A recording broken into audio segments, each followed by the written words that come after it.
আসসালামু আলাইকুম, আমি মোহাম্মদ তানবির রাহি। যারা আপনারা অনেকে আমাকে তহিদ আফ্রিদি চামচা অথবা তহিদ আফ্রিদি ছোট ভাই হিসেবে জানেন। তো আজকে আপনাদেরকে কিছু ভুল ধারণা ভাঙার জন্য আমি চলে আসছি।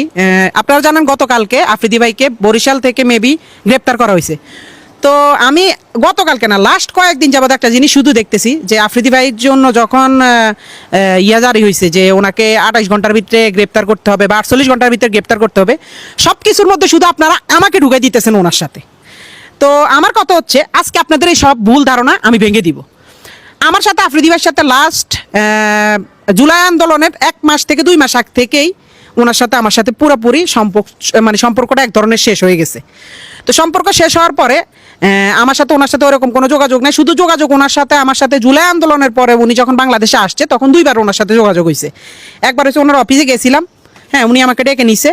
আচ্ছা, ওইটা আপনারা ইনশাল্লাহ ওইটার সম্পর্ক আপনারা জানতে পারবেন। এই ছাড়া আরেকবার দেখা হয়েছে ওনার জন্মদিনের দিন। এই ছাড়া আর ওনার সাথে আমার কোনো ধরনের যোগাযোগ নেই, কোনো ধরনের দেখা সাক্ষাৎ নেই। কিন্তু আজকে আমি নিউজ ফিডে ঢুকতে পারতেছি না। আমার পরিবারের উপরে চাপ আসতেছে, আমার উপরে বিভিন্ন ধরনের চাপ আসতেছে যে আমি নাকি তহিদ আফ্রিদিকে ধরাই দিছি পুলিশের কাছে, এবং উনি নাকি নোয়াখালীতে আমার বাড়িতে গেছে। ভাই, আমি নিজে তো জানি না আমার বাড়িতে উনি গেছে। আর এটা যদি আপনারা প্রমাণ করতে পারেন যে উনি আমার নোয়াখালীতে আমার বাড়িতে গেছে বা আমি ওনাকে ধরাই দিছি, তাহলে আপনারা যেই শাস্তি দিবেন আমি ওই শাস্তি মাথা পেতে নিব। আর আরেকটা ছোট্ট বিষয় হচ্ছে, আমার বলতেই হবে, আমাদের তহিদ আফ্রিদি টিম মেম্বার তো আমি একা ছিলাম না। আপনারা সবাই আমাকে নিয়ে পড়ে আছেন কেন ভাই? আমাদের টিম মেম্বার তো আমি একা ছিলাম না, আরো 10 জন 15 জন আছে, তাদের নিয়ে কথা বলেন না কেন? সারাক্ষণ আমার নিয়ে পড়ে আছেন কেন? আমি তো এটা বুঝতেছি না। আর আপনারা যারা আমার বলতেছেন যে আমি তারা ধরাই দিছি, ভাই ওনার আব্বারে মেবি ধরছে রবিবারে। তো প্রথম থেকে আমি আজকে ওনাকে ধরা পর্যন্ত আজকে প্রায় মেবি 1 সপ্তাহ হয়েছে। এই 1 সপ্তাহ আমি সিআইডির আন্ডারে ছিলাম। আমার মোবাইল, আমি নিজে কোথায় যাই, কখন কি করি না করি, সব কিছু আমার সিআইডির আন্ডারে। ইভেন আমি সবচেয়ে বেশি ফেস করতে হয়েছে। এগুলো ইয়া। তো আমার যেমন কি হয়েছে আমি তো আপনাদেরকে বলি, ওনার আব্বারা যেদিন ধরে নিছে ওই দিন সকাল 12টা কি 1টার দিকে আমাকে বসুন্ধরা থেকে সিআইডি অফিসাররা ধরে।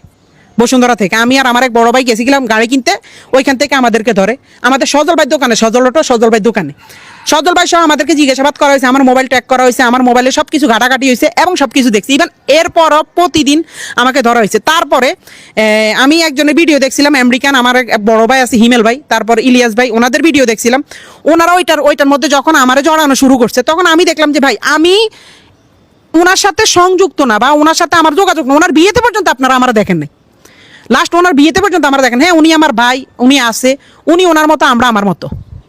উনি ওনাদের মতো কাজ করছে, আমরা আমাদের মতো মানে কাজ করতেছি। ওনার সাথে আমার প্রায় মানে 1 থেকে 1 বছর 2-3 মাসের মতো ওনার সাথে কোনো ধরনের যোগাযোগ নেই। ওনার সাথে সিআইডি অফিসাররা তো সব জানে বা স্যাররা তো আমার অল টাইম তদন্তের মধ্যে রাখছে। ওনারা তো দেখছে। উনি যদি আমার নোয়াখালীর বাড়িতে যাইতো, ভাই আমি নিজে জানি না।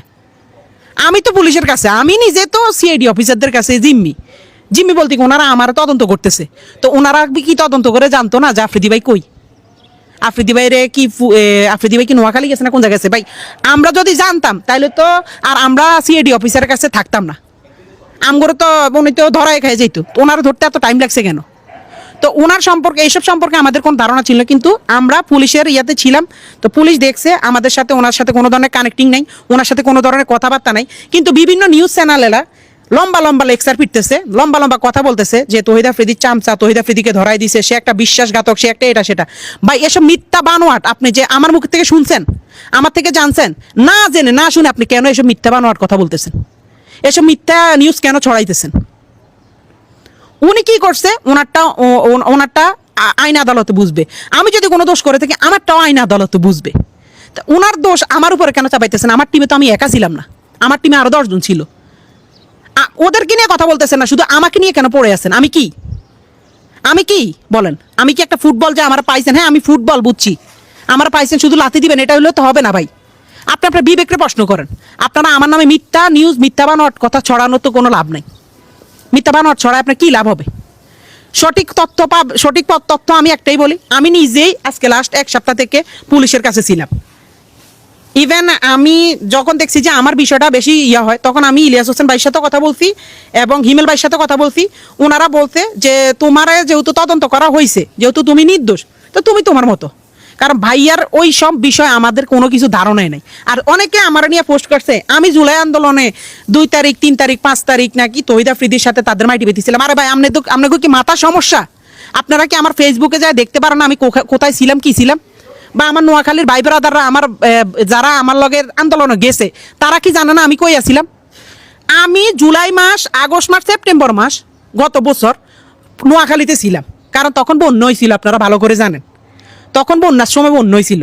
তো এসব মিথ্যা অপবাদ একজনের নামে, আমার নামে আপনি মিথ্যা কথা ছড়ায় আপনার কি লাভ? আমার এটা একটু বলেন। মিথ্যা বানোয়াট কথাবার্তা ছড়ায় আপনার কি লাভটা হয়? আমার এটা একটু বলেন।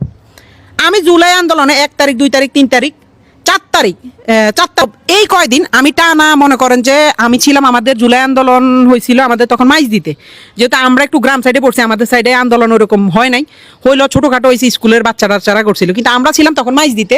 এবং এটা সাক্ষী আছে একজন কন্টেন্ট ক্রিয়েটর আছে রাইসুল ইসলাম আমাদের নোয়াখালীরই, তারপর আমার কিছু ছোট ভাই আছে যেমন মাকতুম সহ, ওদের বিভিন্ন ধরনের আমাদের বিভিন্ন গ্রুপ আছে নোয়াখালীর, ওরা সহ আমরা মাইজ দিতে প্রায় আমার বাড়ি থেকে 60 কিলোমিটার 50 থেকে 40-50 কিলোমিটার দূর হয়েছে মাইজদি। আমরা মাইজ দিতে যে আন্দোলন করছি, হাজার ফুটেজ, হাজার ভিডিও আছে।